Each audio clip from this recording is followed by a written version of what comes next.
Thank you for joining us for this evening's program with Dr. Bruce Grayson. I'm Claire Noble, the Director of Programming for the Veil Symposium.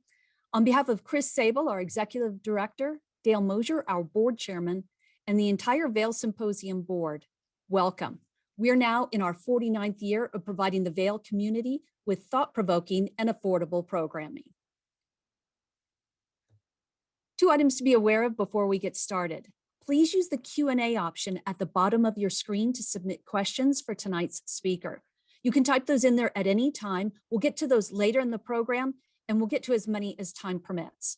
Also, tonight's program is being recorded, and we'll post that recording to veilsymposium.org.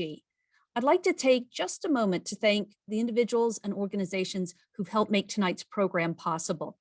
Our sponsors include the Town of Vail, Vail Resorts Epic Promise, the Antlers at Vail, and the Vail Daily. Our virtual programs are sponsored by Alpine Bank. Cindy Ingalls and Leela and Walt Misher have underwritten the summer season. And the Veil Symposium is also supported by a generous grant from the Frechette Family Foundation. Thank you to all of our donors. Between now and November 10th, we have more than 20 programs scheduled. Coming up later in June, we welcome Colorado Secretary of State Jenna Griswold to discuss voting and elections.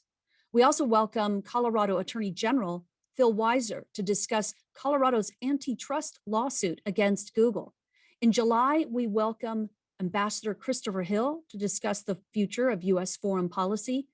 And in August, we welcome Judy Woodruff and Al Hunt, two venerable veteran journalists. Those are just a few of the more than 20 programs we have on tap for you this summer season.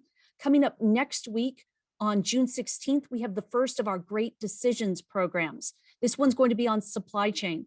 This program includes advanced reading, and as a result, we're asking that you register by Friday so we can get you those reading materials.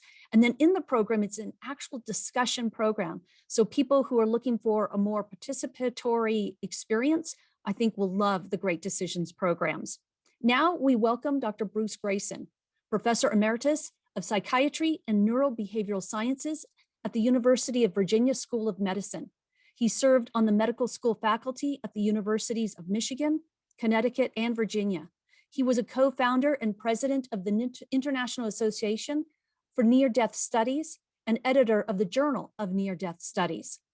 His award-winning research led him to become a Distinguished Life Fellow of the American Psychiatric Association and to be invited by the Dalai Lama to participate in a dialogue between Western scientists and Buddhist monks in India.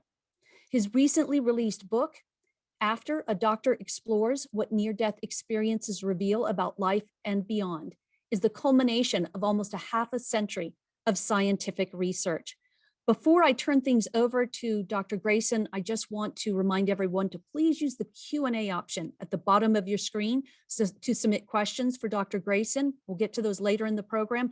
Please don't use chat. Please don't raise your hand. Please use Q&A. Dr. Grayson, thank you so much for joining us this evening. I'm going to turn the program over to you and just let me know when you're ready for those audience questions. Thank you, Claire, for that introduction. I'm speaking today about near-death experiences, but that's not something that I was comfortable with when I first encountered them. I was raised in a scientific household. My father was a chemist, and I grew up with that hardcore science mindset. So when I first encountered my first near-death experience, when an unconscious patient of mine claimed to have left her body and seen things at a distant location accurately, I didn't know what to make of that. I just assumed it had to be a trick of some kind. I couldn't imagine how this could possibly be. It wasn't until years later that my colleague at the University of Virginia, Raymond Moody, published a book called Life After Life, in which he gave us the term near-death experiences and described for us what these were like. And I realized for the first time that this thing my patient had told me about was not just one isolated event, but part of a worldwide phenomenon. Other scholars at different institutions also read Moody's book and expressed an interest in researching them. So a bunch of us got together and formed an organization which became the International Association for Near-Death Studies, or IANS, which has been going strong for the last 50 years.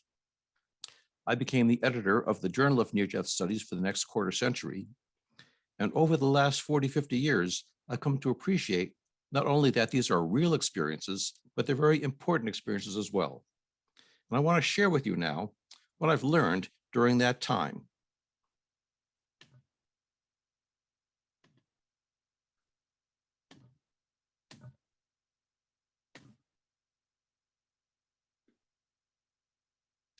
I want to start by talking about the difficulties in studying near-death experiences. When we first started researching NDEs back in the late 1970s and early 1980s, we were relying on people coming forward to us to tell us about their NDEs or near-death experiences. And what we heard were blissful accounts of an afterlife. So we assumed that was all there were, until we started studying whole cohorts of patients who are admitted to the hospital with a cardiac arrest, for example, and asking them all what they experienced. And then we started hearing other kinds of experiences, some of which were not pleasant, not blissful at all. And we realized then how biased our sample was, just relying on people coming forward to us. Another problem with researching NDEs, other than the biased samples, is the sheer ineffability of the experience. Most near-death experiences will tell you that there are no words to describe what happened to them. And then we researchers say, great, tell me about it. So we know that we're forcing them to distort the experience by telling us about it in words. As a result, many of them rely on metaphors to describe what happened to them. And they use whatever cultural or religious metaphors come most familiarly to them. And I'll come back to that later because that's an important point. In addition, many experiencers are reluctant to disclose what they went through, partly because they're afraid they will be ridiculed or labeled if they do so, or they'll be misunderstood, or some say that it's just too personal to share with anyone else. And finally, there were inconsistent research protocols among different investigators. Each researcher had his or her own definition of NDEs and their own set of questions that they'd like to ask patients about. And as a result, we couldn't be sure whether we were all looking at the same phenomenon.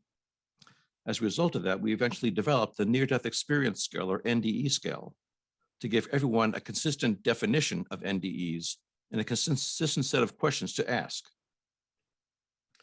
The next issue was establishing that these were real experiences and not just fantasies based on expectations.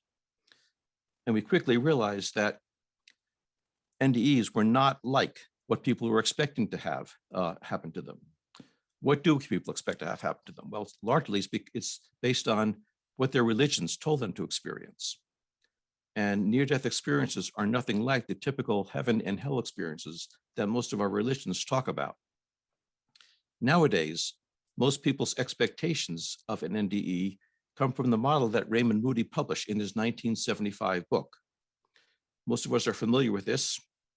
Things like leaving the body, going through a tunnel, seeing a light, having a life review, seeing deceased loved ones, and then coming back. Well, since we've been doing this study for so many years, in fact, we've been collecting accounts of what we now call NDEs at the University of Virginia from the 1960s, long before Moody published his book. We were able to compare accounts we collected before Moody published this book and in recent years. And what we found was that there was absolutely no difference between the NDEs described before Moody gave us this model and now. So clearly, Moody's model does not influence what people report. Furthermore, we've now collected accounts from all over the world, different cultures, different religions, and also have collected cases from ancient Greece and Rome, which sound just like the ones we have today. So NDEs seem to be independent from what our cultural expectations are. Furthermore, the memories of NDEs are stable over decades. Because we've been doing this research for so many years now, I've been able to go back and contact people that I first interviewed 40 years ago and interview them again and ask them to describe again for me what they experienced.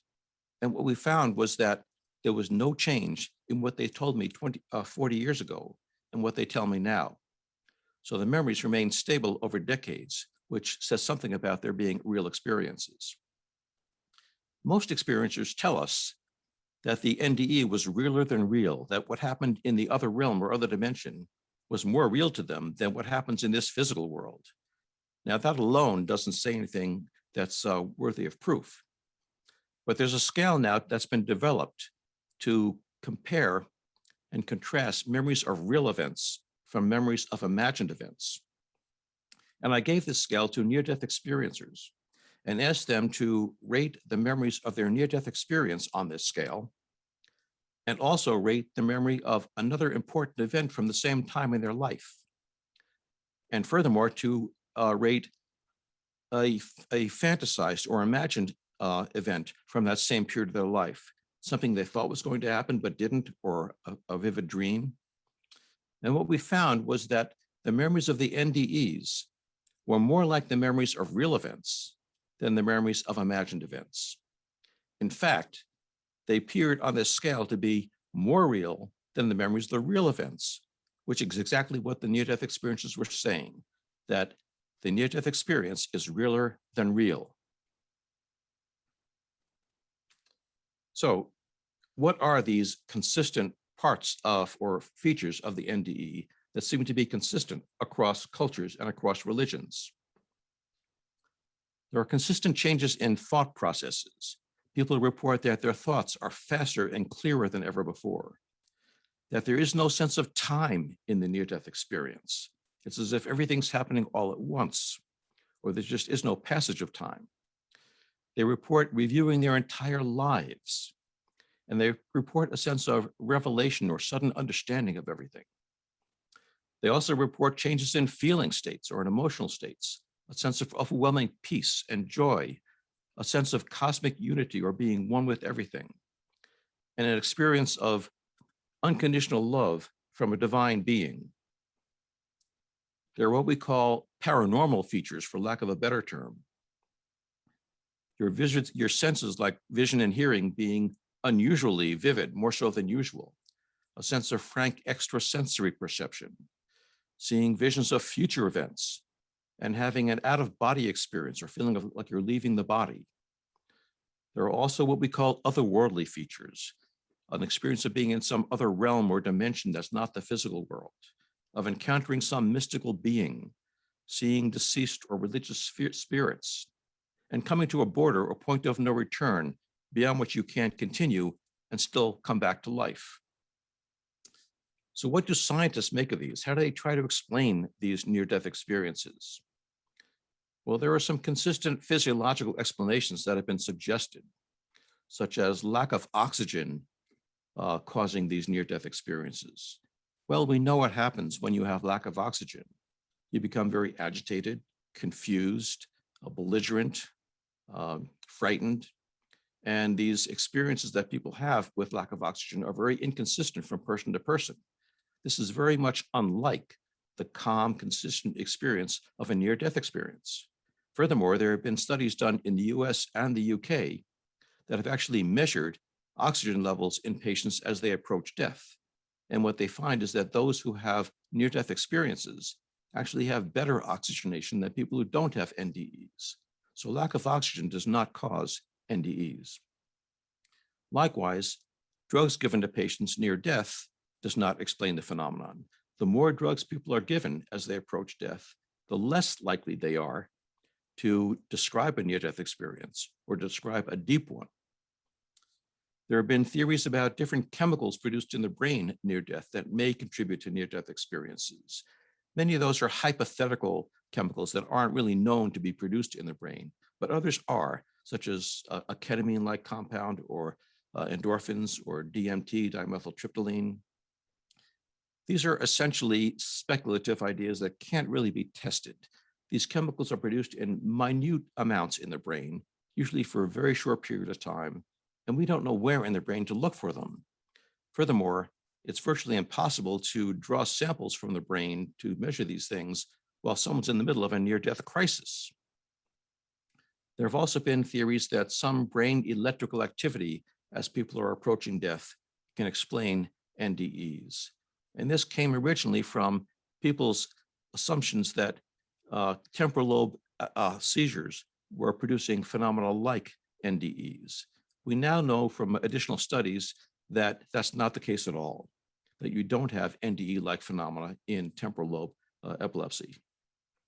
There are also reports that in rats, you can see a surge of electrical activity just after death, for about 30 seconds after death.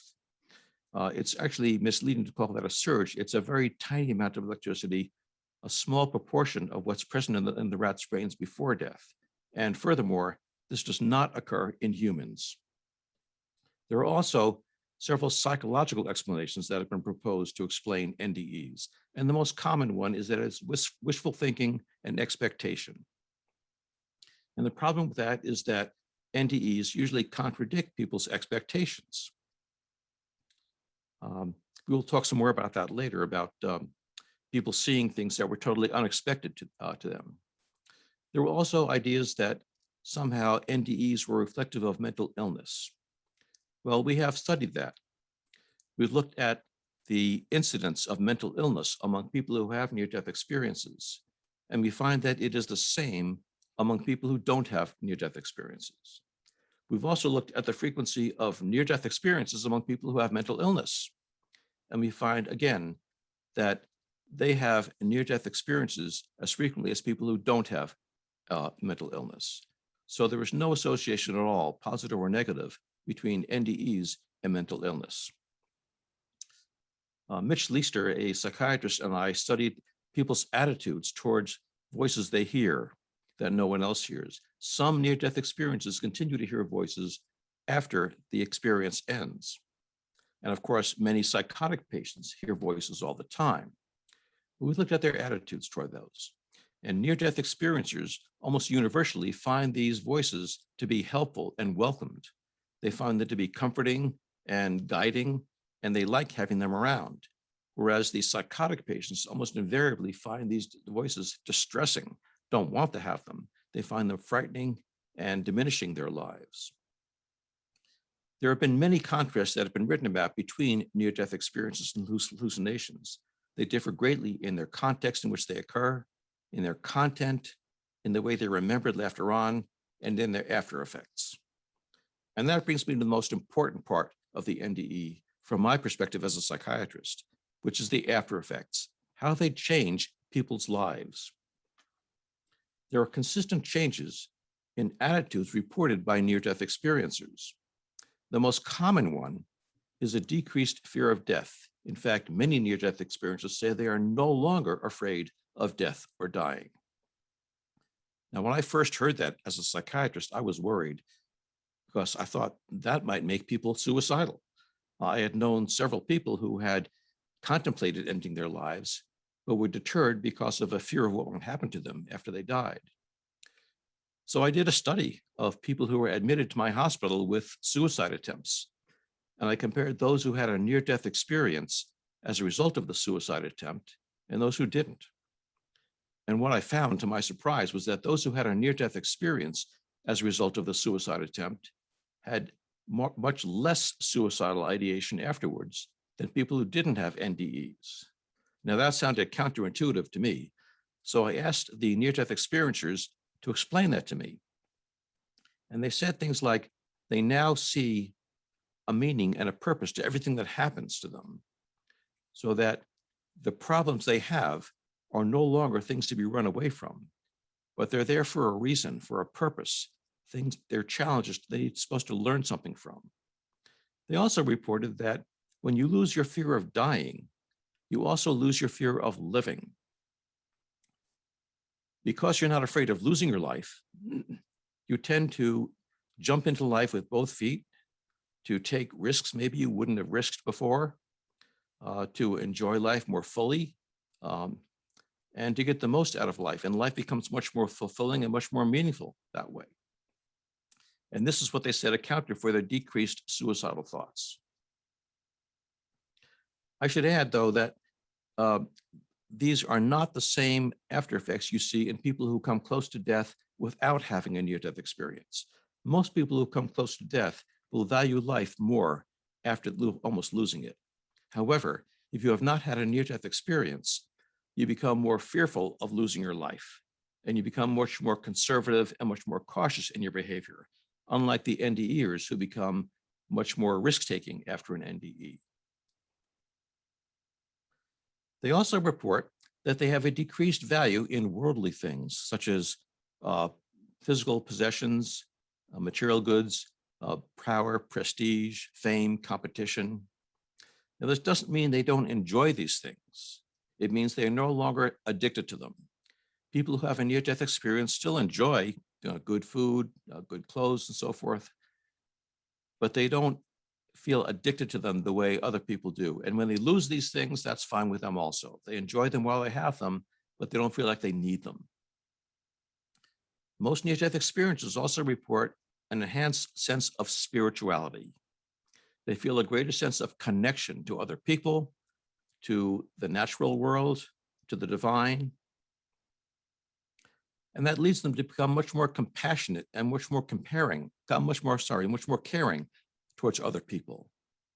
And they end up saying that this really hits home to them, the golden rule: do unto others as you would have them do unto you, which is a major precept of almost every religion we have. But they say that the golden rule is no longer for them just a guideline to be followed, but they experienced it as a law of nature, like law of gravity. It's just the way the universe works. When you hurt other people, you hurt yourself. And when you help other people, you help yourself. They report that they're more spiritual, but not necessarily more religious. They say that they feel equally at home in any house of worship or even out in nature.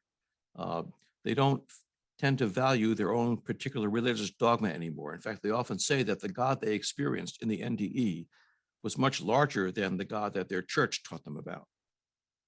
I should add that I've also talked to a number of people who were atheists before their NDEs, who also report this same enhanced sense of spirituality afterwards.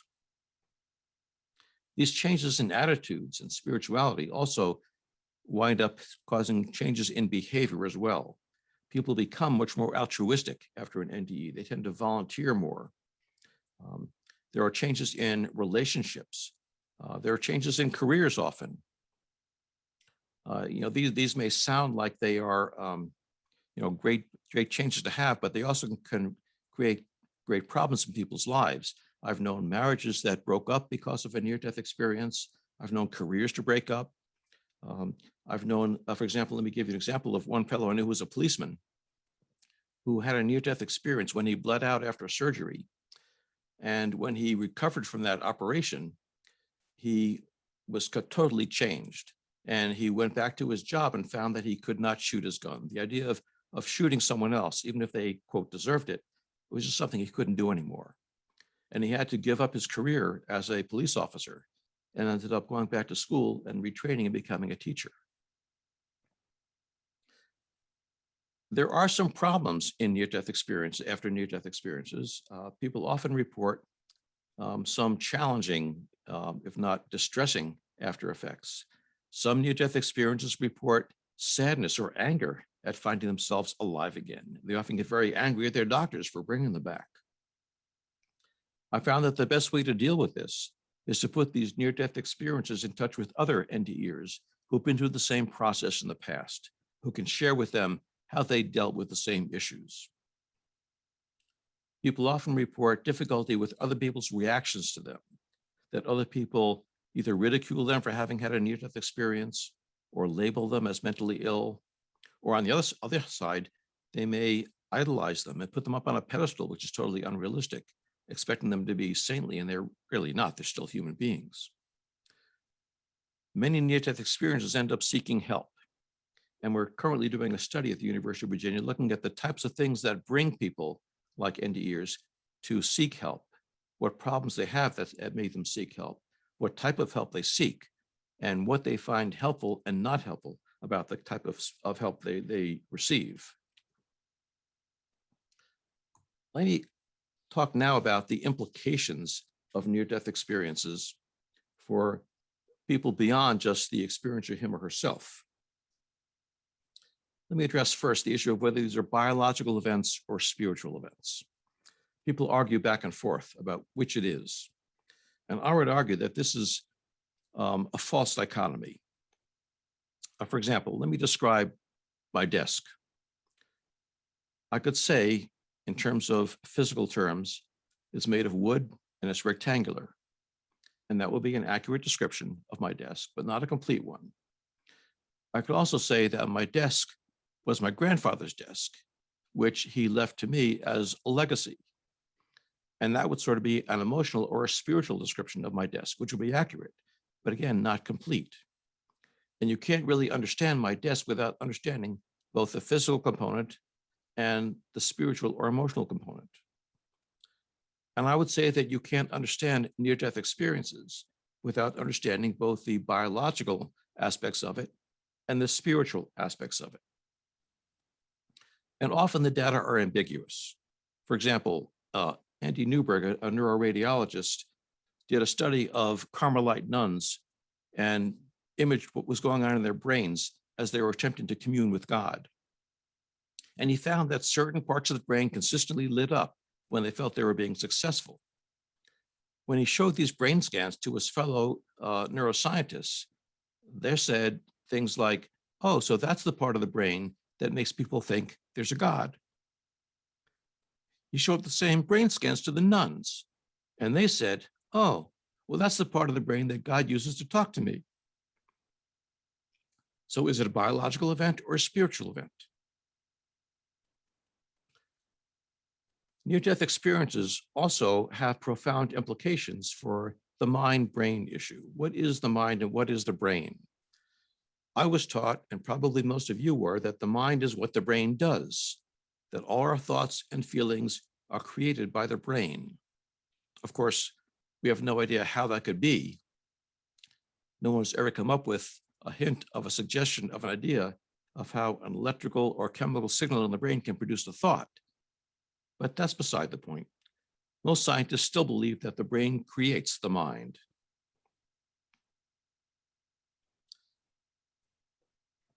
And that seems to be the case in normal everyday life. When you get intoxicated, you don't think very clearly. When you get hit on the head or have a stroke, that affects your thinking. So it seems that in normal everyday life, the mind and the brain are intimately connected. But that is not the case in a near-death experience, where the brain seems to be highly diminished, if not offline, and yet thinking is described as better than ever.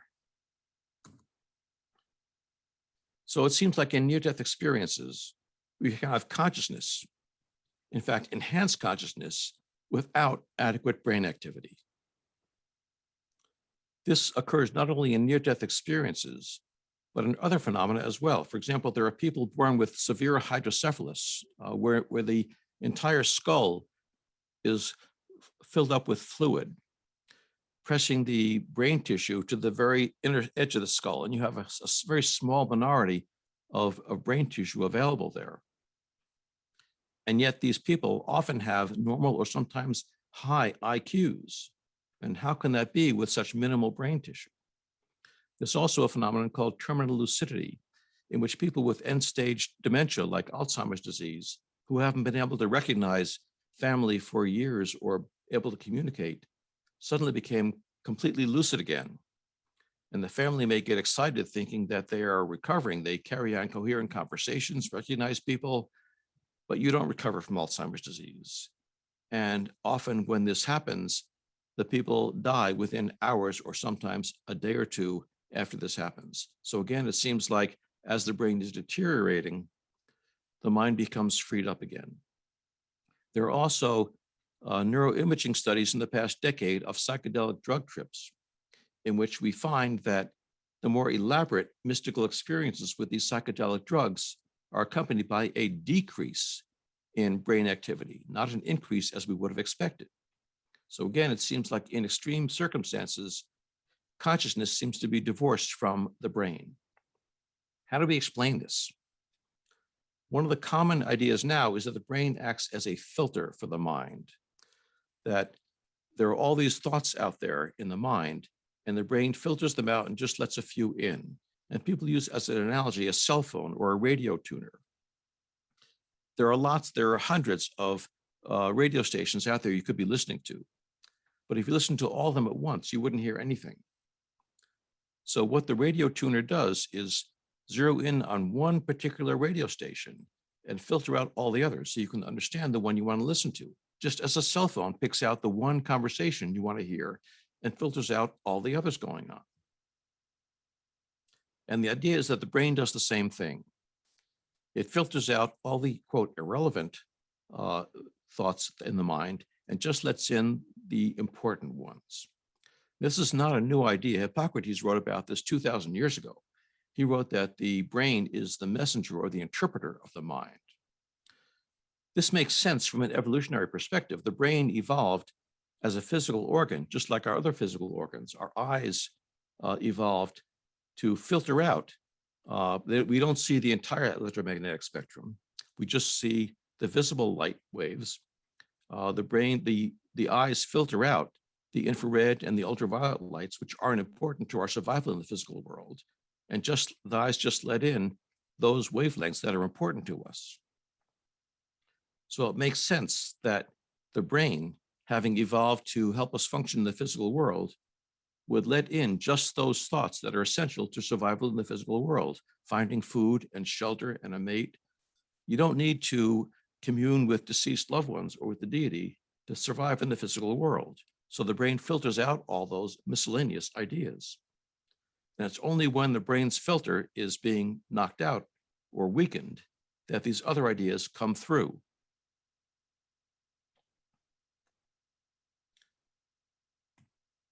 The other thing that near-death experiences have important implications for is the idea of survival after death. There are several things about the NDE that bear on this question, and one is simply this disconnection between mind and brain. If the mind can function quite well without the brain during life, that opens the possibility of whether it can do so after death. Beyond that, there are specific things in the NDE that point to survival after death. Many near-death experiences report encountering deceased loved ones in their NDE. And these are often dismissed by debunkers as wishful thinking. You expect to be dying, so you want to be reunited with deceased loved ones, so you imagine meeting them. Well, that may explain some of these encounters. But there are now a number of documented cases in which near-death experiencers encountered deceased individuals who were not known to have died, which rules out the possibility of expectation. These are not new cases. Pliny the Elder wrote about such a case in the 1st century, but we're still hearing them now. Let me give you an example. One fellow I knew was a 25-year-old technical writer who was admitted to the hospital with severe pneumonia. And he had repeated respiratory arrest symptoms where he couldn't get his breath.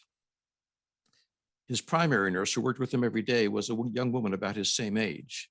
And one day she told him she was going to be taking a long weekend off and there will be other nurses substituting for her over the weekend. So he said goodbye to her, sent her on her way.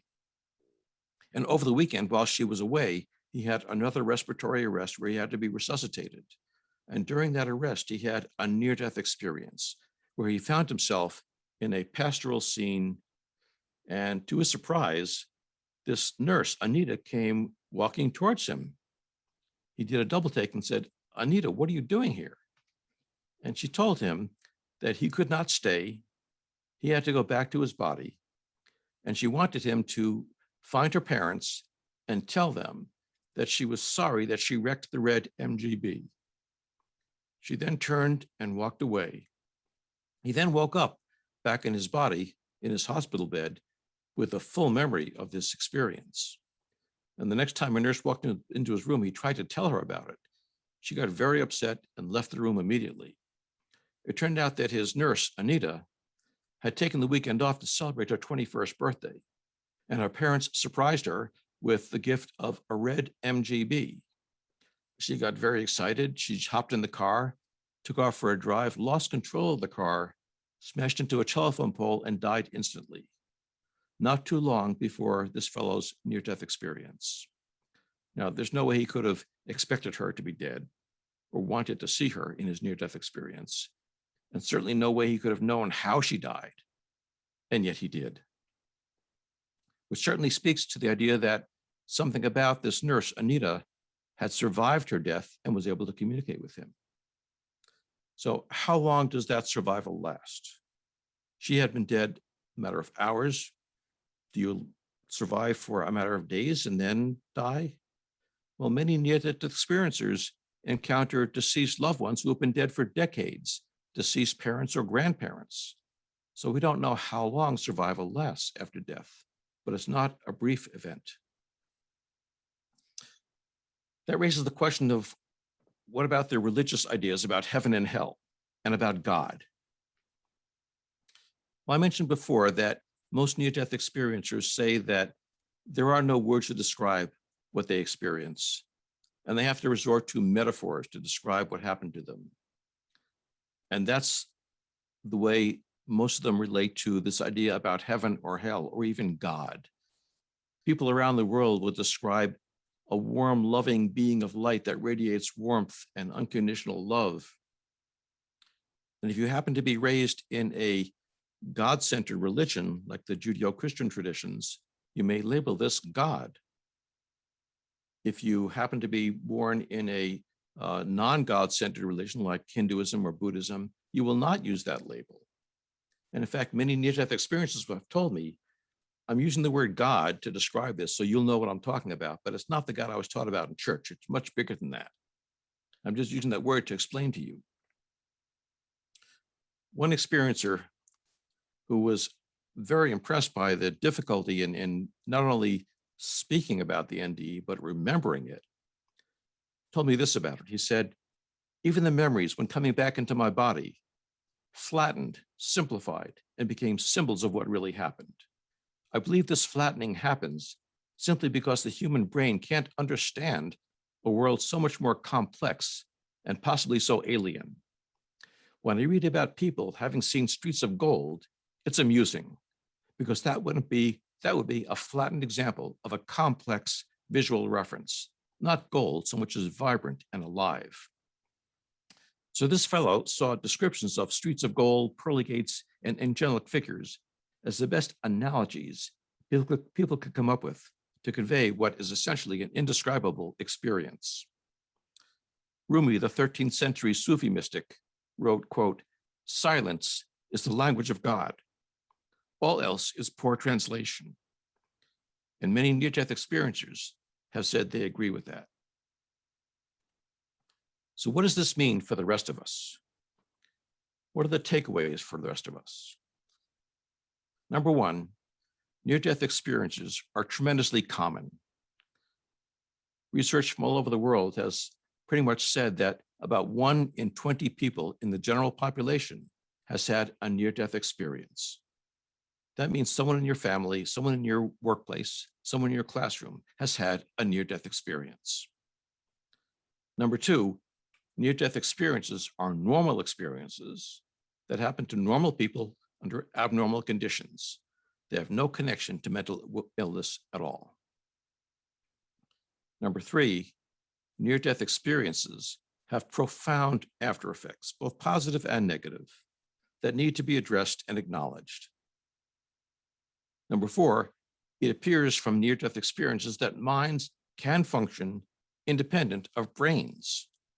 That means we don't understand the relationship between mind and brain, but it's not as closely linked as we thought it was.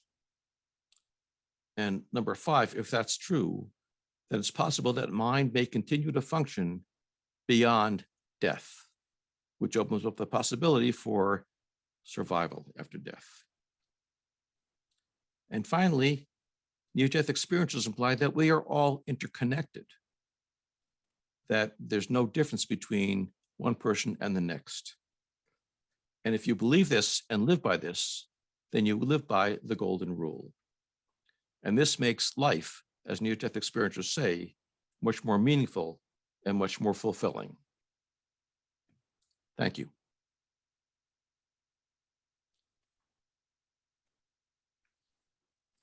Thank you very much, Dr. Grayson. And as you can imagine, we have quite a few questions.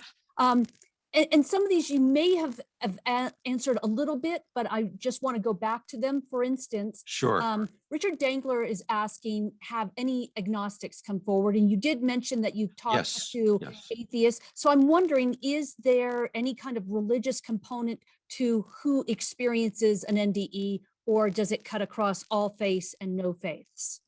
It does cut across all faiths and no faiths. I've talked to a number of atheists and agnostics who come away thinking there was something like a God there. I don't know. I didn't believe in God, but there's something that's all knowing and all loving. They don't know what to call it, but it corresponds to what everyone else calls a God. So early in the program, you mentioned a scale for Yes. assessing NDEs. Yes. You didn't say is that it's called the Grayson Scale. But what I would like you to do is give us an idea of kind of what's on that scale. I believe it's a 16-point scale. Right. It includes thoughts becoming faster and clearer than ever before. It includes a life review. It includes a sense of revelation or a sort of sudden understanding of everything. It includes senses being more vivid. It includes extrasensory perception. It includes a sense of being out of the body. It includes a sense of encountering another realm, encountering mystical beings, seeing deceased spirits, religious spirits, a border, a point of no return. I've lost track of how many there's, but there are 16 like that. I should say that I never called it the Grayson scale. Other people have called it that. I called it just the NDE scale. So Andrew's question, I think, relates to this because he's asking about when somebody has verifiable information that they couldn't have known another way. And Right. it seems to me that would be a really powerful element on that scale. Yes, it is. It is. Each of these elements on the scale has different responses you can give to it. They can give 0, 1, or 2 points. And the out-of-body component, you get the most points for having verifiable information that you've achieved from that. Yeah. So the next question comes from Henry. I'm really glad he's asking this because I was thinking it. Many of the positive effects of NDEs sound like the effects of psilocybin. Would you care to comment on this? Sure. Coming close to death is just a common way of reaching this mystical state or the spiritual state. But there are a lot of other ways as well.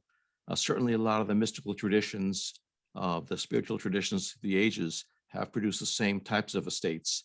And sometimes the psychedelic drugs can produce a similar state as well. We didn't know whether they produce long-lasting or significant effects until recently, when Roland Griffith's group at Johns Hopkins University has done some more rigorous studies with psilocybin. And they found that sometimes with as little as 1 dose of psilocybin, you can get a strong decrease in fear of death lasting for a whole year. Now, I should say that not just giving someone some psilocybin and says, go home and take this. Yeah. It's given in the lab with a very safe and very reassuring situation where you've got pleasant music and decreased lighting, and people are there to guide you through the experience if anything is upsetting there. So it's very much a guided experience. It's not just take this drug and have a good time. The next question comes from Emily, and she points out that outside of NDEs and perhaps reincarnation, that you or your colleagues may have interest in other areas of psychic, spiritual, or metaphysical phenomenon. So are there other areas or topics that you find scientifically compelling where there's more data and more research is needed? Yes, I work at what's now called the Division of Perceptual Studies, which has been going strong for a little more than 50 years now. And we were formed to study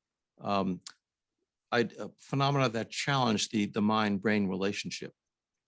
And that includes a lot of things that are called paranormal. I've been focusing mostly on near-death experiences. Ian Stevenson, who started the group, and now Jim Tucker, who followed him, study mostly young children, preschool children who claim to remember past lives and have verifiable information about a past life. Others have studied experiences under deep meditation.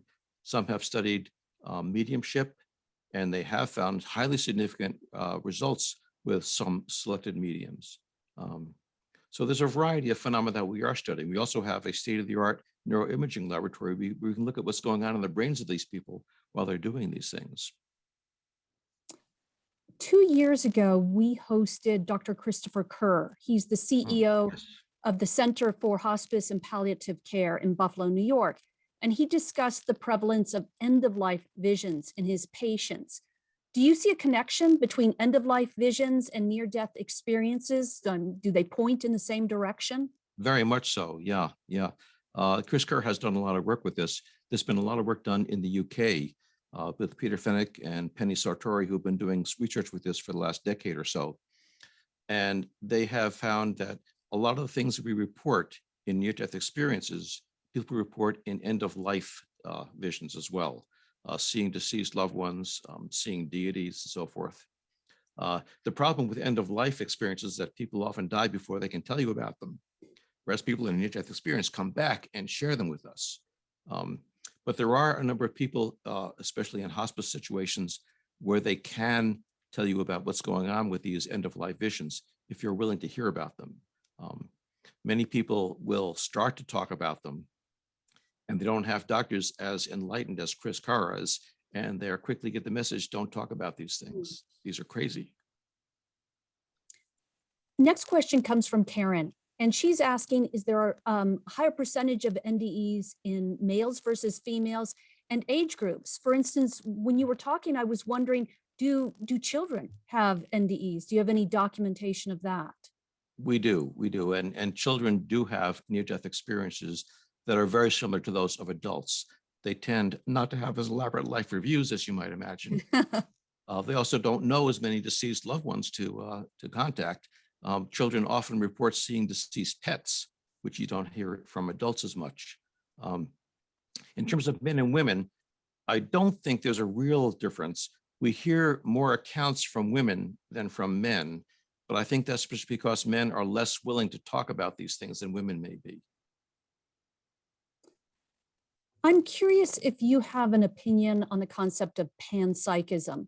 This is the idea that consciousness pervades the universe and is a fundamental feature of it, and that all matter exists on a continuum of consciousness. I'm going to say no to that because I am an empiricist. I'm not a philosopher, and I'm aware of that, and I may find it attractive, but I really can't say anything meaningful about it because I don't tend to go into philosophical concepts. What role does medical technology play in the prevalence of NDEs? For instance, today, there are far more interventions that would save Yes. people who 40, 50 years ago may not have made it. That's true. And we certainly hear a lot more near-death experiences now than we did 40, 50 years ago. Certainly, CPR has not been around for more than 50, 60 years. So we're bringing back a lot more people who would have died otherwise. It's hard to tell whether we're hearing more accounts now because of increased technology or because people are more willing to talk about them now. There certainly are reports in the medical literature going back to the last 2 centuries, back to the 1800s, of near-death experiences, sporadic cases in the medical literature. So they've always been around. Annie's wondering if you've ever had a near-death experience. I have not.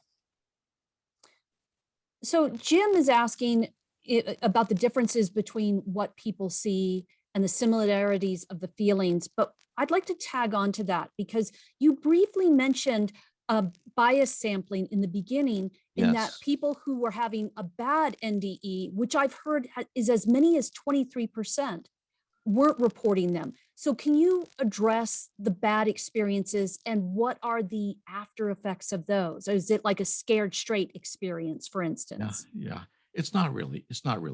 There are different types of unpleasant experiences. There's a very small minority that are typical hellish imagery, fire and brimstone and demons. I have only heard those from people who were raised in a religion that preaches that. Some Roman Catholics, some fundamentalist Protestants. I've never heard that from anyone else. There's a larger percentage that are people who find themselves in a featureless black void. no sound, no sight, not even a body, just their consciousness and nothing else. And the idea of facing that for eternity is terrifying for most Westerners.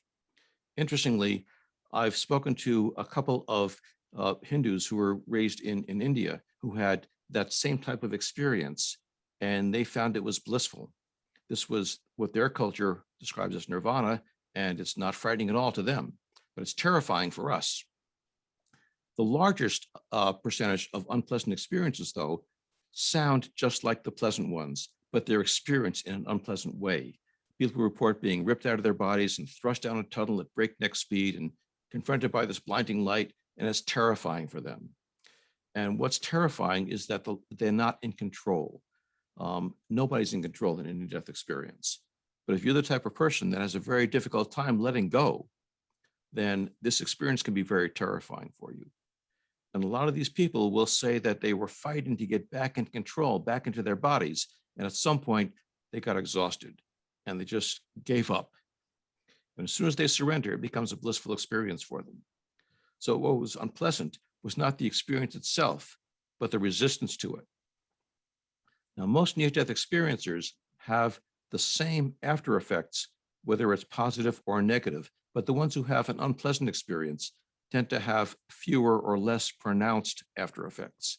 And I think that is because they try not to think about the experience very much. They try to suppress it or just avoid it. I've talked to people who have been willing to talk about their near-death experience, an unpleasant one, a great deal. And they say, even though my experience was unpleasant, I don't think my eventual death will be. So I've learned from that experience. It's not exactly a scared straight, because they're not scared of that. They were taught. They were given a second chance to come back and do it right this time. So it's like they were given a gift of coming back to life and doing it over. Meredith is wondering if you've collaborated with Eben Alexander, who wrote Proof of Heaven, and whether or not you found the findings in his work similar to yours. I do know Eben quite well. He came to see me 2 years to the date after his near-death experience. He avoided trying to learn anything else about near-death experiences for 2 years until he wrote out everything he could remember about his own experience. And then he came to see me to get some background on it. We talked extensively about it, and I've become friends with him since then. He had a lot of criticism from other neuroscientists and in the popular press after he wrote that book, Proof of Heaven. And some people were making quite outlandish claims about his experience. He wasn't really dead. It was just a drug-induced coma and so forth. So with his permission, I got the copies of his medical records from his hospital, which wasn't the hospital I worked at. And I got copies of his medical record, more than 600 pages. And I gave 2 copies to other physicians, and I kept one. And the 3 of us rated the whole 600-page medical record minutely to see whether his experience, whether he really was dead, how close he was to death, and what his condition really was. And all 3 of us came up to the same conclusions, that this was not a medically induced coma. He was in coma before he was given any drugs. He came out of the coma before the drugs were stopped. So it was just a legitimate coma based on his bacterial infection in his brain. There were documentation in the medical records of severe brain damage every single day of a 6-day coma. And there's no reason why he could have had a elaborate experience that he did have while he was in this diseased state. Andrew is asking if you would care to comment on the skeptic who likened NDEs to ketamine trips until he had one and came back and said, these are not the same thing. Right. This was Carl Jansen, who was a neuropsychiatrist, then working in London. Now he's back in his native New Zealand. And he was proposing the idea that these are like ketamine trips. He had done his own ketamine recreationally many times and said, this is just like what NDEs are, and wrote many papers in prestigious journals like the Lancet proposing this. And then, as you mentioned, he did have his own spontaneous near-death experience and said, it's not the same thing. It's like watching a movie of like a war movie and then actually being in combat. Mm. One is a mimic of the other. And he said the drug experience was a copy of my real near-death experience. Along those same lines, I think Meredith is asking if you've done or know anyone who's done hypnosis with somebody who's had an NDE, and did it impact their awareness of the experience? Now, I have not, but I've known people who have done that. People who have both tried to induce NDEs and people who haven't had them, and people who have done it with near-death experiences to try to gain more memories of the experience. And they have generally not been very successful. Now, I think if you don't remember something, there's good reason for it, good emotional reasons for it. And you really can't bring those up under hypnosis unless you deal with the reasons first. So there's a question about the threshold for what is considered death.